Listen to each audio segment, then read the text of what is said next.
Wait. Is that a copyrighted sound that I'm making right now?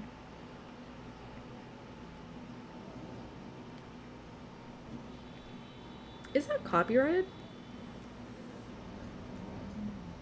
Now I don't want to hum no more. I don't want to hum no more because I don't know if it's copyrighted. I'm not trying to get stricken down on this stream. I just want to do my quick little audio checks before we officially start.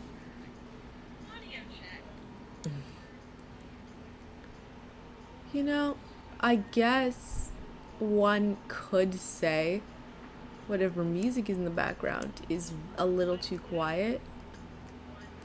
Hi, Nugget. You want to come over here, baby? Come here. You. Come here. Nugget, come here. I have a cat who looks very much like he wants to come in. Come here, baby. Yeah. Not on the desk. Not on the desk. You can come into my lap. You can come here. Not on the desk, Nugget. I swear to God, not on the desk. This child will be the death of me. Come this way. Nugget, I will pick you up. Come this way. Come this way. Come here. I'll pick you up. This is Nugget. He's been such a troublemaker lately, and he's been trying to make up for it by being really cute. Which, you know, I guess we accept as a form of currency. Would prefer you less destroying my things. Oh, if you could also actually just stop waking me up in the middle of the night because you decided to chew on some plastic. That would be so dope. That would be so dope, dude. Mwah. Salutations, friends. My name is Brianna Sikiyama, otherwise known as No Ordinary Scholar. And it's been a hot minute since I've done things. And I actually am extremely excited and, like, extremely glad that there was this period of time, because had I done this stream, I'm sorry. I'm so sorry. I hit him in the face. Had I done this stream literally like a week ago, I would have missed a lot of information and thus would not have been doing the stream in this way. So this is not going to be my typical review stream. We're probably not going to talk much about like the things that I actually enjoyed in the book, because I didn't kind of start enjoying the book until the second half of the book. And now that I like have had a little research and have been pointed in some good directions with which to research. Where is this light coming from? Okay. Have been pointed in good directions to like that have like guided said research. I, you know, don't know if I like the second half of the book as much as I used to. But let's talk about it. Dread Nation is a book. General summary of the book. You have this concept. It's basically like the... God, what are they called? For the life of me, just want to call them internment schools, but that's not mission schools. Or there was another word that started with an R for indigenous folks. What are they called? What are they called? It's killing me. I got mission schools. So in U.S. history, we have these mission schools, or American Indian boarding schools. I guess there wasn't a word with an R. I'm making things up. You have mission schools, and the purpose of them was to quite literally remove anything with regards to culture, language, habits, tradition, anything resembling the original indigenous culture from indigenous kids. And the story of the book is civil war's happening, zombies start popping up, and now we gotta deal with zombies, but we're still racist, so we want to go ahead and do that by gathering Indigenous and Black kids and putting them in these schools, these what are supposed to reflect the mission schools and boarding schools, where they will train to fight to protect white folks. And that's the general idea of the book. And the first, like, part, quote unquote, the first part, quote unquote, of the book that we go through is with our main character, Jane, in the school. And I almost DNF'd. It was super weird and awkward to read, especially coming out of several years where we had in the news these schools popping up because they were finding massive unmarked graves with hundreds of Indigenous kids' bodies in them, and it was really hard to be reading this book and read the book as if these teachers are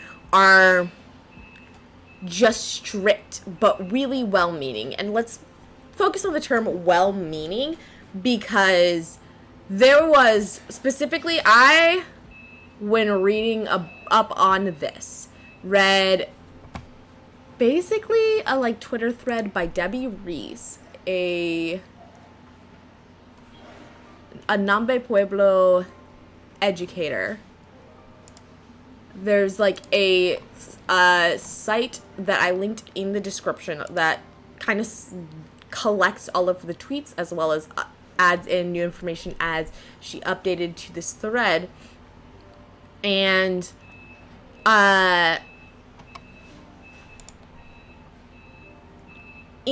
there's discussion on how Ireland kind of uses the concept of well-meaning and whether or not that is actually supposed to be her belief of what these people were doing when they were doing what they were doing at these schools.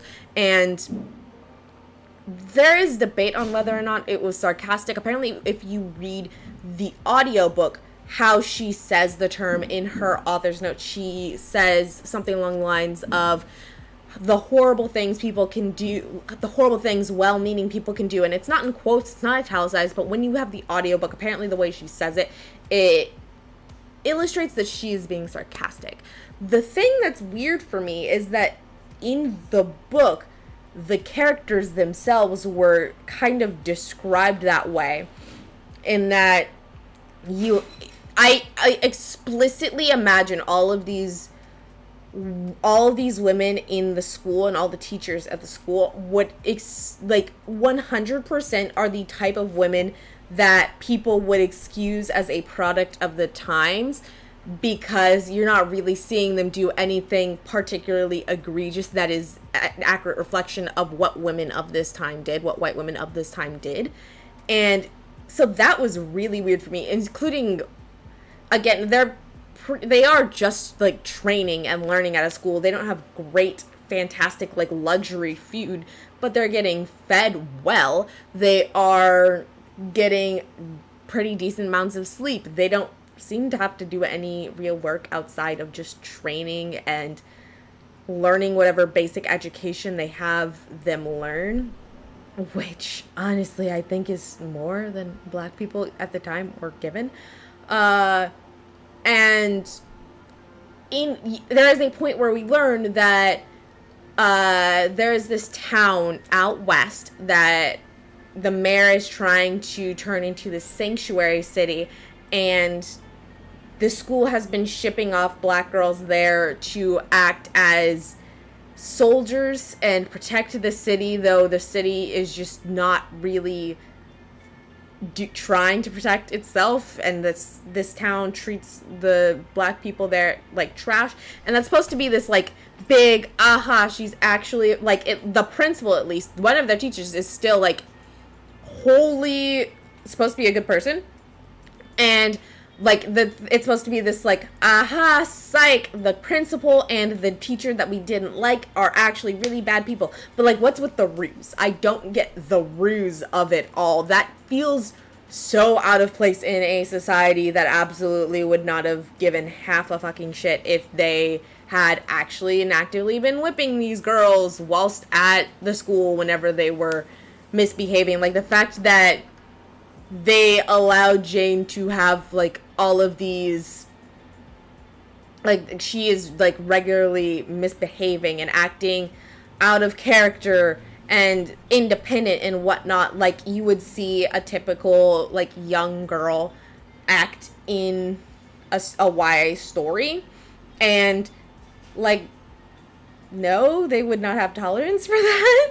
And I don't get the ruse of, we're going to put up with her behavior, maybe put her in, like, basically a closet for solitary confinement for a little bit, but that's the worst we'll do, because that's the time we're in. But we're actually up to some other stuff. Like, no, what is with the ruse of it all? That was so, that, like, that's part of where the disconnect of, was it actually you thought that there was an active amount of well-meaning, there was an active amount of humanity still given to these girls that really probably wasn't there at all, but that made it hard to, like, resonate with the people saying that she herself would have been, like, rhetorical, or not rhetorical, sarcastic when saying that the people there are well-meaning with these schools. That is one of the reasons why I almost DNF'd. The other reason why I almost DNF'd this book was because I had exclusively heard of these schools as being something that happened with Indigenous kids, and even, like, in my research, I can't find anywhere where something like these mission schools, where it was specifically made to civilize these kids by putting them in a school in which they were, like, abused out of their culture and taught to behave as a white person, like, in gruesome and aggressive and abusive ways.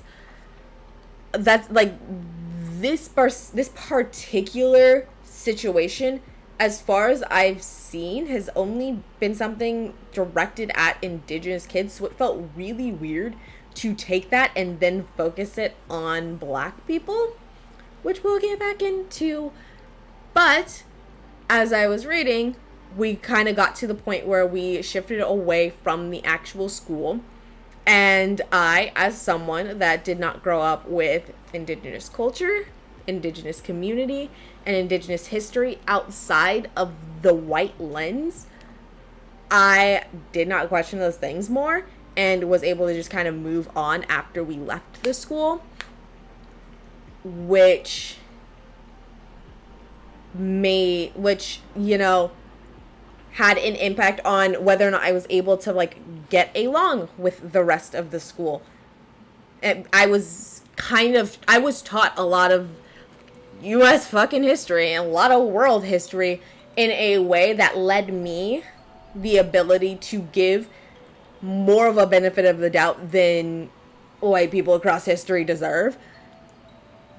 And thus I was able to kind of be like, well, maybe there was, like, some schools that were murderous, which probably not the actual case. And so I ended up giving more leeway than is deserved and should have been given to the scenario that provided a school that looks like this, and thus didn't ask many questions when moving away from that aspect of the story. But I actually, like, had, like, made a comment under one of my favorite YouTubers, Bowties and Books. I made a comment under their video and it was like, hey, have you ever read this book? And their response was, I DNF'd, and there is a YouTuber, @2Brody, I believe is the YouTuber's name, that had a really good video on Native Indigenous rep and the harms this book did. You should check it out. Unfortunately, that video is privated at the moment, so could not watch that, but we did find Miss Debbie Reese's little thread on Twitter. Well, I didn't read it via the Twitter thread. I read it via the website that is linked below with all the updates and all that stuff. on this whole thread, and you can look up, if you go to the site that I've linked, you can look up the first tweet, just copy paste that into the Google search bar, and you'll find the actual Twitter thread. But this site has, every time she goes back to the topic, updated and stuff like that. So let's talk about it. The biggest issue with the book is there's a lot of erasure of the existence of Native people throughout this book, and it really, like, the story, the reason why I'm no longer, like, I removed my like star rating of the book, and I no longer plan on reading the second book, is because the whole story quite literally hinges on the fact that Native American people just didn't exist in the way that they actually did in this book. There's only one actual Native character in the book. The thread by Debbie Reese does talk about, like, some questions and some confusion that about the naming conventions, though there are people that have gone on and discussed it further elsewhere. It, again, it undermines the Battle of Custer and the major success that Indigenous folks had in that battle. And how this happens is, in the book, the story kind of treats General Custer as a fool who ends up getting defeated by his own people, by his own soldiers. What happens is there is a new strain of whatever virus is turning people into zombies, and it affects his people, and now people are turning to zombies much quicker than they used to, and we're calling this the Custer strain. And they're just kind of saying, like, what foolish a man could be demolished by his own people. It was the most ridiculous defeat of all time.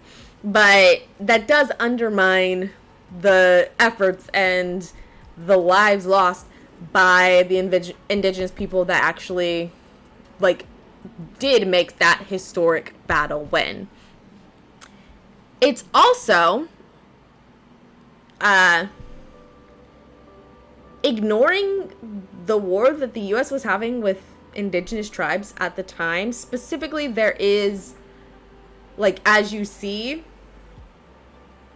in around the era that the book should have had been taking place in, there is what Reese describes as the largest ordered execution in U.S. history.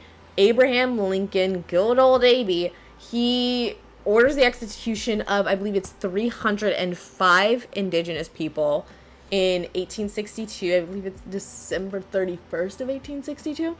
And he orders their execution. They are at war with these tribes because these tribes, don't want their land taken, don't want their people murdered, don't want diseases thrown at their people, don't want to be colonized. We get it. And so they're fighting back. And the U.S., whilst also fighting these wars, fighting and attacking these people, ordered the execution of 300 natives that I believe they would have caught in the battle. Ordered all of their executions in this time. And that also so had the U.S. also been fighting in the Civil War,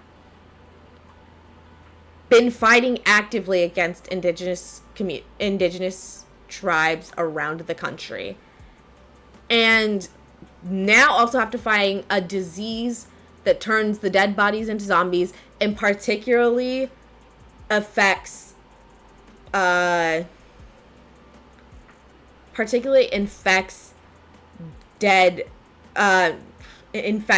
white people more than it affects people of color. How has that not shifted the entirety of the dynamics of this country? If the main people trying to aggress are the ones that are primarily falling victim to this disease, how are they not outnumbered and fought and thus completely, like, reverse the dynamics in the country. That is a major, like, that would have been a far more interesting story to see as well. And it just leaves a lot of, like, weird, not, like, asking why the decision was made. It's more likely that author didn't know that this was also an issue and that this was also going on at that time. But it just, knowing that leaves a lot to be desired with how we handled Indigenous people by not only just kind of making them non-existent, but also they could have very easily been a major player in this whole story, but they just kind of don't exist. As well, with regards to the fact that bodies are just rising from the ground. Indigenous people had been in the North America for 14,000 years from, like, today, at least. So, like, over 10,000 years. How are there not more Indigenous people in, like, how is that also not showing up a lot in the bodies that we're seeing come up? Because for the most part, it seems like the oldest bodies, the only bodies we're really seeing are bodies from the Civil War. Like, where are the Indigenous bodies? Again, with regards to these schools, they actively had massive graves of just children that we are still finding today. Where are those kids? Where, like, there's should be the biggest representation of Indigenous people in this world as it's presented, had we not just kind of gotten rid of them. And so, for me, this book just is hard to enjoy now, just thinking of how it really just erased a lot of, like, Indigenous history, and it erased the Indigenous existence and inserted Black people into an issue and a sufferance that wasn't ours, which is, not great. It's like, there's no need to do that. Like, I'm sure there were ways that this story could have been told without having to directly put these people into the position of students at mission schools, students at the board at these specific types of boarding schools, and without leaning so heavily on them while not actually showing anything about how they were effectively run, how cruel they really were. And also, without, like, it's so weird to center the struggle of struggle and a major facet of genocide for Indigenous people, and then basically have them not show up in the book. Like, basically have them not show up in the book. Have them excuse themselves from the story, as if the story isn't still taking place on land they were actively still trying to fight for. And it's not that the author was doing something, like, to be shitty, From Reese's own thread, she has talked to the author, to Justina Ireland, and it seems like Ireland is in very similar boat to my own, in that she did not grow up with Indigenous culture, did not grow up with Indigenous community, and did not grow up with Indigenous history outside of the white lens.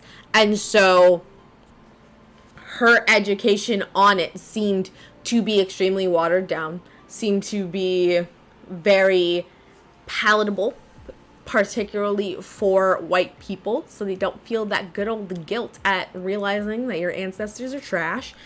And because of that, that is where you see the idea that, oh, if we just kind of do a little swappy swap, just kind of have them hang out somewhere else while we use the idea of the schools, that's where you think it is something that's more okay, because you don't really know the, like, depths at which this was hurting and destroying indigenous communities, not because that was something it could do, but because that was the full intent of these schools. That is absolutely the entirety of what they wanted for these schools.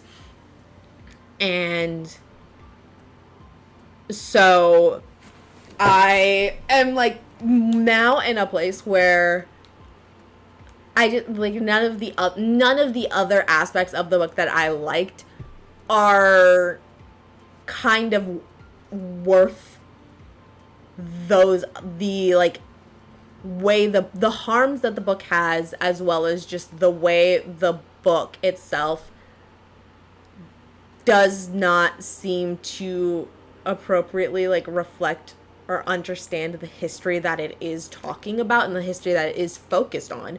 So, you know, naturally would highly recommend other books, would highly recommend looking at books by Indigenous people, would highly recommend looking at books by Indigenous people, even if those books don't focus on these historical fucking abuses that they've gone through. Like, there's, like, I definitely know for a fact, in a lot of BIPOC lists and BIPOC book lists and stuff like that, there is a severe lack of Indigenous rep in those books. It is mostly going to be Black, Hispanic, and East Asian, I feel, are the primary, like, groups that get those recommendations. And, you know, within those groups there can also be very, like one genre or one note styles that people tend to focus on. But, like, I would love to see more active work to, like, read Indigenous books, read books by Indigenous people, because if we do read books by Indigenous people, do read historical fiction by Indigenous people, have that information for ourselves, we won't, like, do stuff like this. We won't kind of view something that was, again, a effective genocide of Indigenous people as kind of a vibe to base a story on, as kind of just a setting, versus, again, the whole, like, construct of genocide that people actively forced others through. We can see all of the different facets of it instead of just the generic box of the idea, and handle with care. Like, handle with care, handle with knowledge, handle with information, handle with intent, with active intent on what we're doing, instead of doing doing something harmful, something wrong, something ignorant, because, you know, we didn't know, and the white folks aren't going to tell us. But that is all for me. That's all I gotta say with this book. We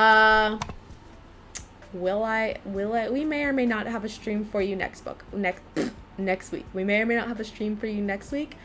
I hope you enjoyed listening to me chitty chat about this. This is, like, slightly different from what I usually would do on a stream like this. It is a bit different than kind of how I would talk about it. At least I feel like it's a little different. But I didn't want to, like, put it off, because I had talked about this book and how I liked this book before, and I didn't want to not discuss this now that I know, because I wanted to do it in the format that is more typical with my style on YouTube, or how I feel it fits into my style on YouTube, and thus end up pushing this video back like 3 months or something. We didn't want to do that. We wanted to like talk about it. We want to talk about it. But yeah, that is all I have to say for right now. Thank you so much for watching, and I'm not sure when we'll get to the next stream. Next stream is going to be on The Final Strife. That book we finished working on gathering the notes for that. Or at least the next book stream is going to be on that. We'll see what else I have for you guys. But that's all for right now. Thank you so much for watching, and until next time. Validations, friends.